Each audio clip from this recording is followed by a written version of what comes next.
Part of the crowd on hand watching the championship round this evening. Several of the ball caddies that were used this week. A lot of the junior players from this area helped the pros carry those bowling balls from lane to lane. Well, when you had to go from lane 84 back to 1, that's a distance then. If you had a caddy, it might have extended your career maybe a couple of weeks. At least a day or two. You know, these two met last year in San Antonio in May, and Walter Ray came out on top for that title. Light hit shaker was what Butch was hoping for. Soft 7 stands on lane 59. You know, I would think with a 3-year exemption to the Tournament of Champions as the prize out there, more so than the money, the difference in the money here, that the pressure's more on Soper. I would think that's a bigger plum to him than it would be to Walter Ray. Inside the spot, but the ball held anyway, so 7-pin disappears. Walter Ray up for the opening shot. 6'2", age 35. Creeping up there, isn't he? Yeah, it really looks like he's close to being over the hill. Yeah, right. Had a chance to talk to Walter Ray and ask him, boy, it's been tough. You've lost a lot of close title matches. How are you responding? Winning's great, and, you know, but it's not everything. I'm out here having a good time bowling. I'm fortunate to do what I like to do, and I'm hoping I can do it another 5 or 10 years. So forget about the hill. He said he wants 5 or 10 more. 5 or 10 more years. Yeah, it must be a small hill. Up to 45, age 45. You know, one of his goals is he wants to be Player of the Year the same time that he wins the World Horseshoe Championship. He won that this year for the 6th time. You mentioned Player of the Year. With the injury that Norm Duke sustained, the number of tournaments that he has missed, still $70,000 ahead of Walter Ray in money. Obviously has 4 titles. Walter Ray has just 1, but is there any outside shot for Walter Ray? Oh, I think definitely. Winning this one. The players really put a lot of value in winning this tournament. As Butch stuffs in another one, if he could win this one and win the World Open or something like that, it would make it a really interesting vote. Well, Walter Ray is ahead in virtually every statistical category in terms of cashes and the number of finals. This is his 11th championship round appearance. And a few years ago, there was a similar type battle between Ambletto and Mike Albee. And Albee got the Bowling Writers Bowler of the Year, and Ambletto got the PBA Player of the Year. Oh. Butch Soper making him dance on the deck. The idea, you know, at age 45 to have another 3-year exemption into the Tournament of Champions, you know, it's just big incentive for Butch. Walter Ray down by 10, and a beautiful strike. Said he wants to be more aggressive in the championship game. Walter Ray used to have that big loop in his swing. See how straight he stands there now? We'll watch him as he goes out there. He goes out, the swing comes right back here pretty straight. That's, you know, straight all the way through as he comes right down with it now. See that finish with that left hand coming back like he's always done. Foot turned there. After the ball is gone, 2 hard 10s. You can be as aggressive as you want to be, but the pins don't always cooperate with that. I mean, he can't throw 4 shots any better than he threw those. 2 of them struck and 2 of them didn't, and the 2 that didn't are on strikes. You can almost feel the pressure mounting for him. He really wanted that double to get off and rolling and loosen up a little bit. And that's the lane he picked a finish on, and he hit it every time in practice. I mean, he gets 6 practice balls when he comes over. Every one he threw over there was a strike. He had more trouble with the right lane. This has been Butchie's good lane, and he gets the finish on it.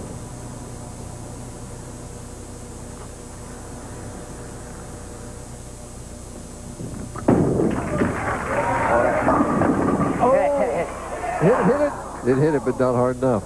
Had the 4-9, leaves only the 9-pin. Keeps the match interesting all the way through. Watch it. He's yelling for it to set, and it did. The 4-pin crunches out, but the 9. Oh no! That'll drive you to distraction twice.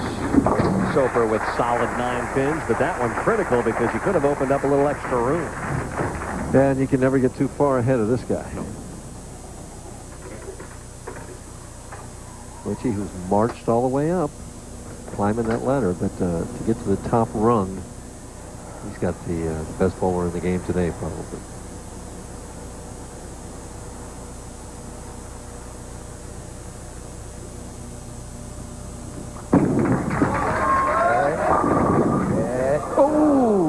That head pin came zipping back off the sideboard, and I thought it was going to get it, but it came up short. But both players have thrown some really good shots that haven't resulted in strikes. Yeah, that's what this condition's been about all week long.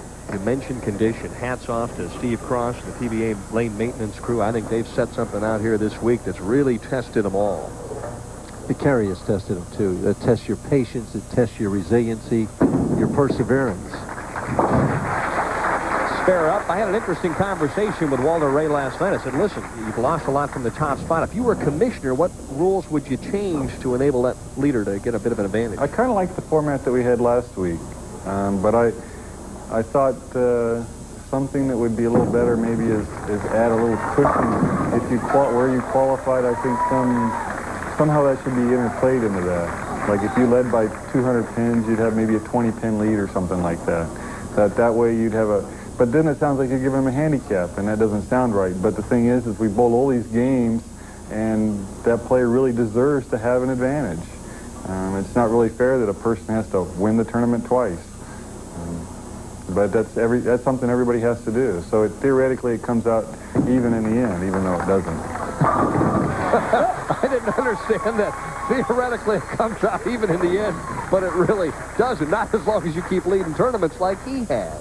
Well, that's 4 why, and 14. That's why he's thinking that way, because he's led so many tournaments. You know, give me a little cushion here. You know, I've deserved after 50 games or whatever the number is that I've led this tournament, but that's not necessarily the case. I mean, the case comes down that this is part of the tournament, and you have to perform now too. So I don't agree with it.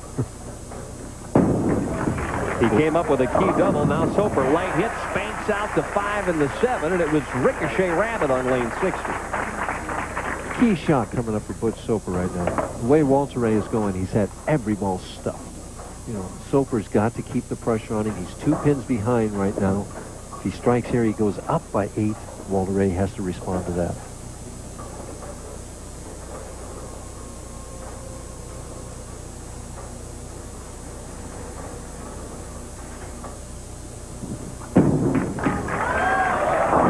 Oh, his worst shot. Wow, the bucket. The only thing good about that is he's on a strike and didn't lose count. The bad news is earlier on he chopped the 2-4-5. Yeah, but he only missed 2 spares all week long, man. I would think that he's going to make this spare. As we see it just not making it up the hill, leaving the 2-4-5-8. He threw it at 21 miles per hour. See, it's just more speed. That's Butch's tendency. He's going to get harder and faster with the speed of the bowling ball as the pressure mounts, crosses over, and still kicks out the bucket. Same as a solid 8 right now is the way I used to look at those things, but he has to just hope that Walter Ray doesn't keep stringing them. He likes the right-hand lane. I think he likes the left lane better. He just has the carry.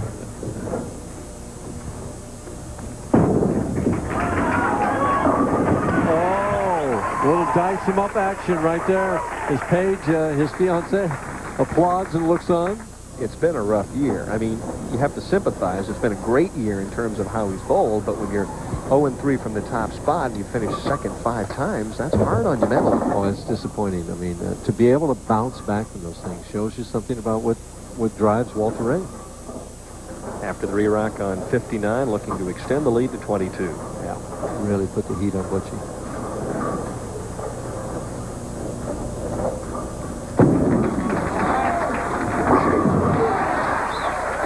What a performer, huh? Well, to say that he's overdue would be the understatement of the year on the PBA Tour. Nevertheless, I'm just looking at he's come out and thrown 8 shots, just dead flush. Well, actually, the can opener here on the right lane wasn't dead flush, but every other ball has just been stuffed. On a tough condition, I mean, it really isn't that easy to do that. I think Butch suspected that he might have to come up with his best performance of the night to win this match. He's got to strike the next 2 times to have any chance.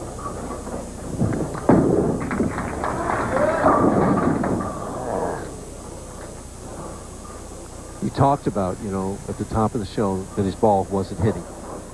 You know, he mentioned that. Yeah, right. He gets out a little sandpaper right now or something, right? Can't do that anymore. Well, the game's underway, though. No. Against the rules. But yeah, in the end, with his style, sooner or later when he loses carry, it's very difficult for him to throw strikes. Right. Yeah. He hangs in there because he makes all his spares. Right. And just, but he's not a power player. He throws it straight. He doesn't have a lot of heavy roll.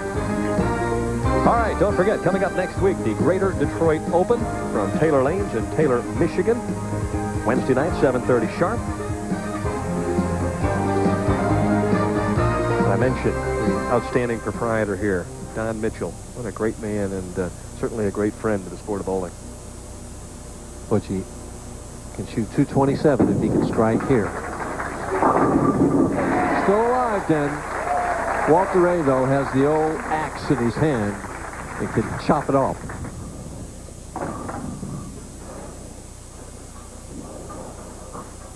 Hasn't missed this lane yet.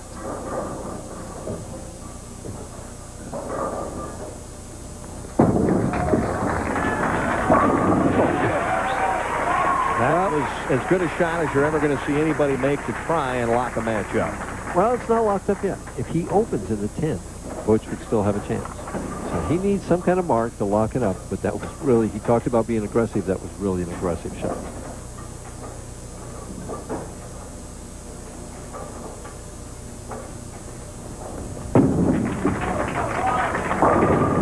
That's Danny lockups right there. Make him dance for the title, Walter Ray. Finally, and you can see the deep breath and the relaxed shoulders of a man who finally wins from the top spot tonight. He is 1-3 on the year now, 5-14 for the career. And even more important, though, he's still alive in the Player of the Year race now. I don't think there's any doubt about that. Norm Duke, with that sore foot, going to try and go the distance, I'm sure. Sensational performance by everybody on the telecast, but these two guys in particular, especially Walter Ray in that title match, superb bowling. Well, look at that, Dan. It's all strikes except for 2 solid 10s. The second frame, the fourth frame, hard 10s, beautiful shots both times. Maybe staring at 300. That's right, and another $10,000 from the PBA. Magnificent performance from Walter Ray Williams Jr. Finally a smile for Walter Ray as he wins from the top spot. A brilliant game of 259. Butch Soper, a second-place finish. When we come back, we'll chat with Walter Ray, give away the check and the trophy from Woodland Bowl in Indianapolis.